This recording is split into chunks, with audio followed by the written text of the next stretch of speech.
सोभोदेरो लगे गोट कोड़ल खान खोड़ो जो रहवासी यूनियन ऑफ जर्नलिस्टो मेंबर मीर खान खोड़ो तालके प्रेस क्लब सोभोदेरो पहुंची थियल चोरी वापस न थियण खिलाफ एहतजाज कयो।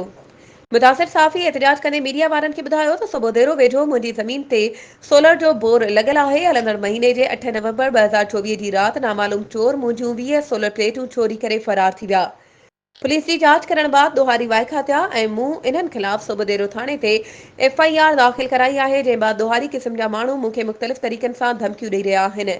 संदसि चवण हो त सोभोदेरो पुलिस दोहारियुनि खे गिरफ़्तार करण खां कन लाठार करे रही आहे। मुतासिर सहाफ़ी चयो त सोभोदेरो थाणे जी हद में दोहारियुनि ऋण ॿारे ॾिनो आहे। शरीफ़ रहवासी परेशान आहिनि ऐं रातियूं जागी गुज़ारण ते मजबूर आहिनि। साफ़ी Mir Khan खोड़ो IG Sindh DIG Sukkur SSP Khairpur ऐं SHO सोभोदेरो खां मुतालबो कंदे चयो त दोहारियुनि खिलाफ़ कानूनी कदम खणी मुंहिंजूं चोरी थियल सोलर प्लेटूं वापसि कराए मूंसां इंसाफ़ कयो वञे। ॿी सूरत में सोभोदेरो थाणे अॻियां एहतजाज कयो वेंदो।